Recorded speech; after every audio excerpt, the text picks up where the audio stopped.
She almost lost her job on her first winter morning in America.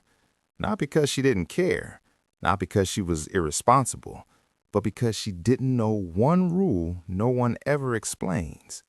At 5 a.m., she stood at a bus stop that felt like it belonged to no one. Snow covered the sidewalk. The street was quiet, too quiet. Her boots were already wet.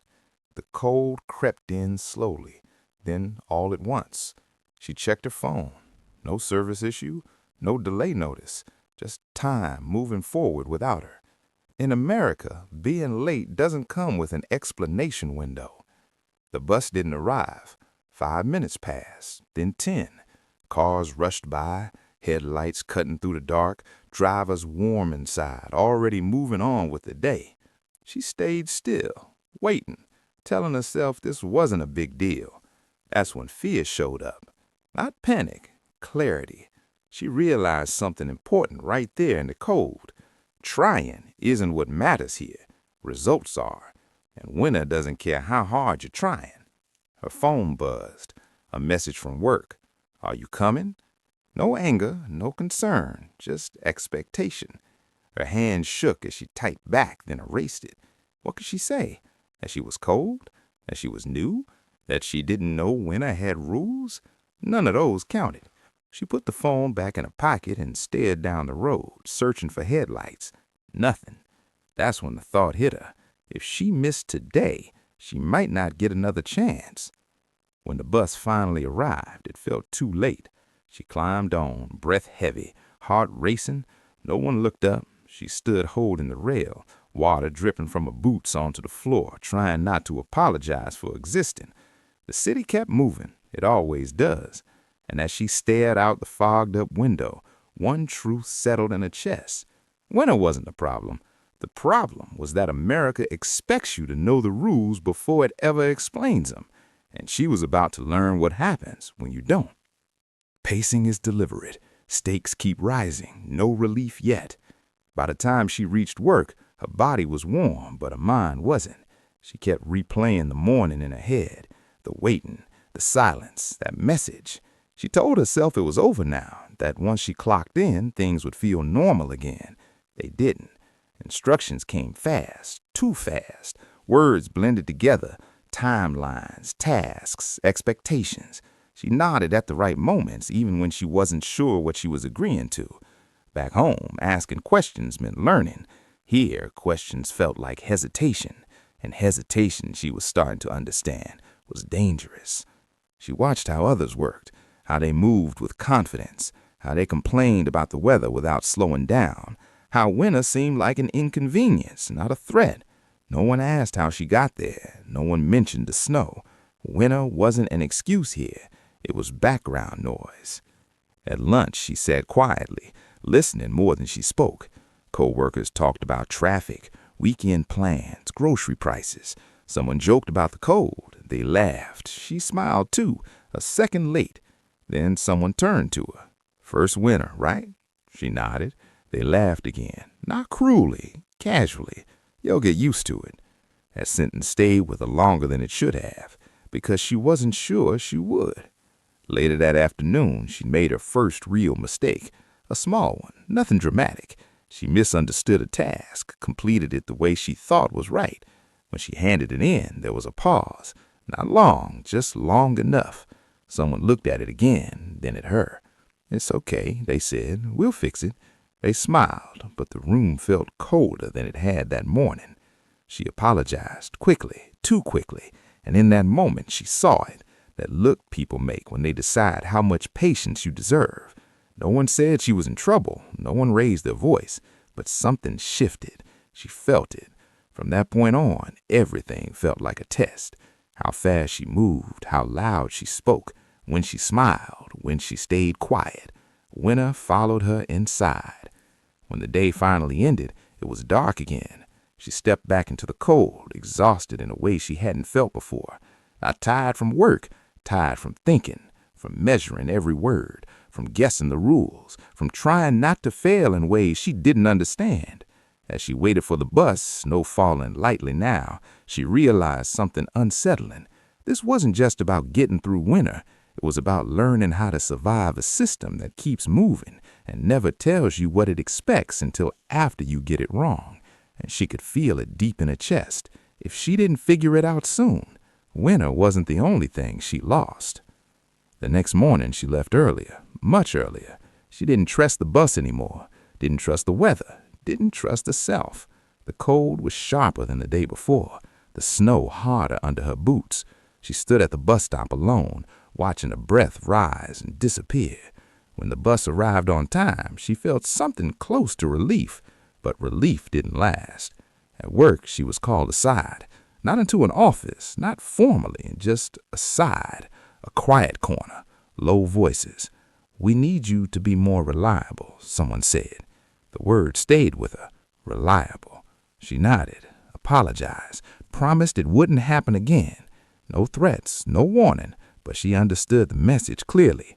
In America, you don't get many chances to prove yourself, and even fewer to recover from a first impression. From that day on, she worked harder. Stayed later. Spoke less. She double-checked everything. Triple-checked. Mistakes became terrifying. Not because they were big, but because they were permanent in her mind. At lunch, she stopped sitting with others. Not because anyone told her to move, because it felt safer to be invisible than exposed. She ate quickly, quietly, scrolling through messages from home she didn't know how to answer. "How is it going?" She typed, deleted, typed again. Good. Winter deepened. Days passed without sunlight. Snow piled higher along the streets. Her world shrank. Work, bus, room. She stopped noticing weekends. They felt the same. Cold, silent, long. At night, she lay awake replaying conversations, the pause before someone responded, the smile that didn't reach their eyes. She wondered if they could tell how afraid she was, or worse, if they simply didn't care. One evening, the bus didn't come. Not late, not delayed, just gone. She waited, checked her phone. Nothing. Snow began falling harder, the kind that sticks to your eyelashes and blurs everything. She stood there longer than she should have, watching people drive past, watching windows light up in apartments she didn't belong to. Her phone buzzed, a notification from work, a schedule change. Tomorrow she was needed earlier than she'd ever arrived before. Her chest tightened. She looked down the street again, still nothing. That's when she felt it, the isolation. Not just being alone, but being unsupported. There was no one to call, no one to explain it to.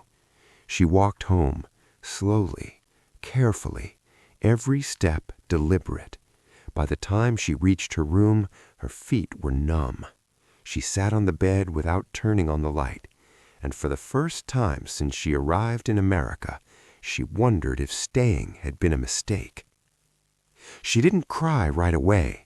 She stared at the wall, listened to the radiator click and hiss. Winter pressed against the building, patient. She thought about the warning she'd been given, reliable. She thought about tomorrow morning, the earlier time, the snow, and a realization settled in. This wasn't about weather anymore. This was about whether she could adapt fast enough before the system decided she wasn't worth waiting for. And winter wasn't done with her yet. That night she didn't sleep much, not because of the cold, but because something had shifted.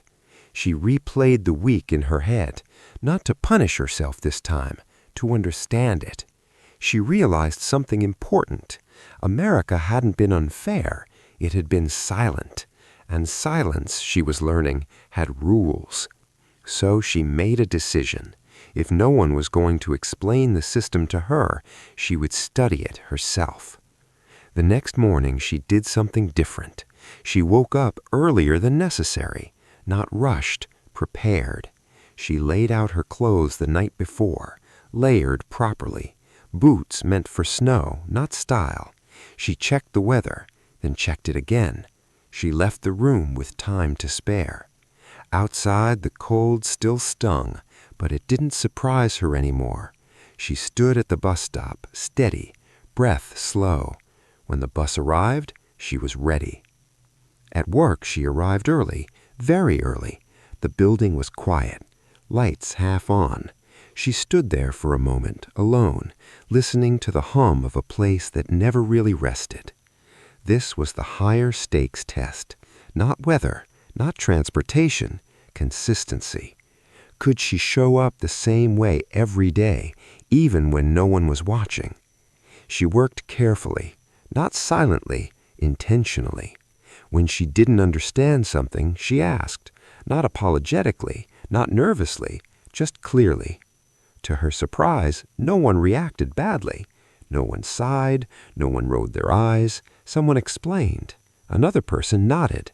And for the first time since winter began, she felt something loosen inside her chest. Days passed. The snow kept falling. But something else was changing. She wasn't late anymore. She wasn't rushing. She wasn't guessing. Winter still demanded effort, but she was finally meeting it on her own terms. One afternoon, she overheard a conversation. Someone mentioned how early she always arrived.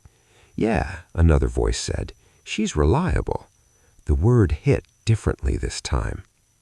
That evening, as she waited for the bus, snow drifting softly around her, she felt tired, but not defeated. She thought about the first week, the fear, the doubt, the loneliness. None of it had disappeared, but it no longer controlled her. She understood something now. America doesn't reward effort loudly. It rewards adaptation quietly. Her first winter hadn't been kind.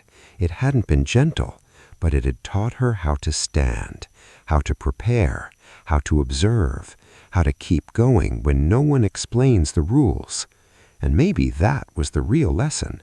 Not just about winter, but about building a life in a country that never stops moving. She stepped onto the bus, snow melting on her boots, breath steady, eyes forward. Still cold, still learning, but no longer lost. The dream wasn't ruined. It was waiting, quietly, patiently, for those who learned how to navigate it. Be part of this community. Subscribe to Crossing Realities for more real immigrant stories that educate, inspire, and keep you on the edge of your seat. Like this video if it made you think about the challenges of starting over. Comment below. Have you ever faced a rule you didn't know existed? Share your story and let's learn together. Remember, every story here is more than just entertainment. It's a guide, a mirror, and a reminder that you are never alone. And if you want to see what happens next when immigrants face unexpected challenges, click on the next video.